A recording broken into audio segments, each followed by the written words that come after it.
Hey guys, welcome back to the channel. It has definitely been quite some time, but oh, busy time it's been, crazy time it's been. But I'm keen to get stuck into some Hack the Box, and I thought I'd just share my journey along the way. I'm going to start at the very beginner level, and yeah, definitely liking the platform thus far. TryHackMe, so yeah, I've got a free account thus far. I might get really excited and get a premium account. We'll see how we go. But what I'll do, yeah, just sort of keen to document the journey. Yeah, see how I go with it all.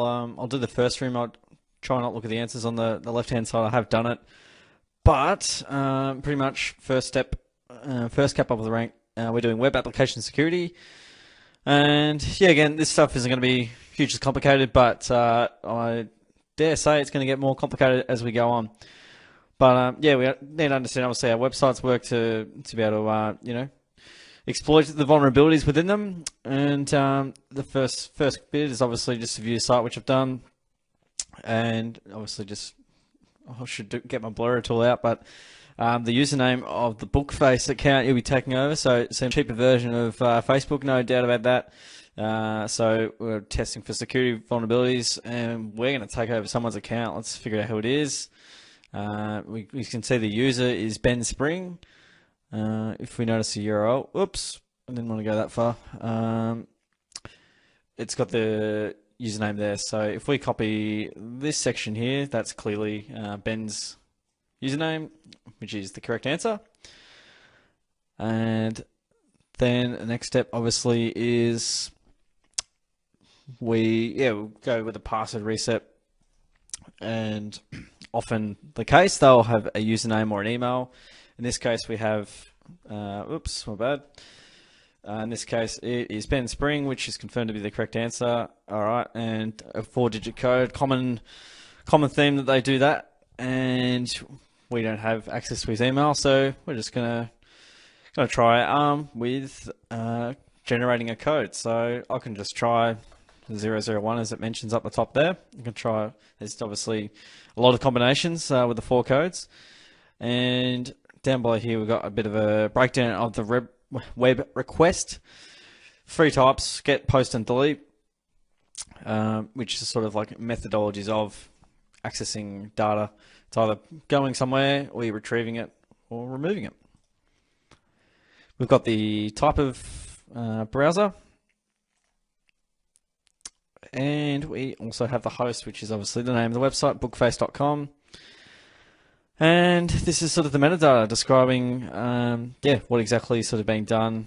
So we've tried reset code 001 on username Ben Spring. That's the code we tried. So yeah, look, we can try 10,000 of those and give it a whirl, but we can use a web request repeater. Can't manually guess every code, and yeah, quite cumbersome process. What we can do though, if we put in 1 and 10,000 as shown above here, use the brute force tool, and then we get 0187 is correct. So right there, we've essentially fuzzed the web request to identify with the reset code that went to Ben Spring's account or email, and now we have keys to the castle on Ben's account because we are now able to reset the password and we know his username. Then we go reset password and we get the flag right there. Correct answer. Boom, done. Cybersecurity 101. Okay, what's next? What I'm aiming to do is probably do rooms, and yeah, I reckon sort of have them as videos. But let's have a look at Target. So they got hacked and 110 million credit cards stolen. Crazy amount. Target was hacked, and yeah, as a result of an air conditioning unit. How this resulted was the air conditioning units were on the same network as the POS systems were, the main store network. And what that could mean is that they used the air conditioning unit as their entry point of compromise. From there, they were able to access the other machines and then compromise those through the vulnerabilities that they were able to exploit. So, netty no-no if the network segmentations are a big yes, and they failed on this occasion. So often third parties are very common sort of types of attack vectors because they're generally not under the same sort of banner as target and not with the same security measures. So it's often hacked together, so to speak, by the third party. And yeah, IT would normally probably just go, yep, cool, do that. But clearly, not enough discussions were had, and had it been probably segmented, targets networks would have been in a safer scenario. However, because they had low-hanging fruit, air conditioning units, easy to get into, cost them a couple of bucks.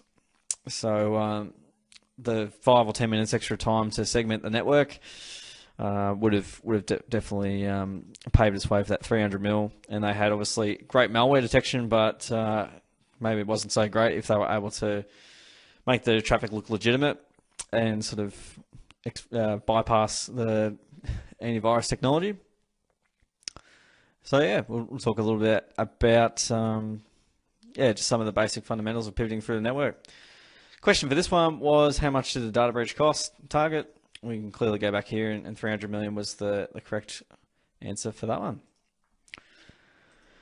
Learning roadmap. So there's a few ways of going around this. I'll be going down the cyber defense path once I've done pre-security. Might have a bit of a look at offensive pen testing after that, and yeah. So that was the very first room completed, guys. So again, a lot of these will be really basic, and I just thought it'd be really fun to just document the journey and sort of learn together with you guys and sort of show some learnings and some workings, and yeah, get through some problems. So guys, thanks for listening in, watching in, and don't forget to subscribe away for more content, and I will catch you guys on the next video.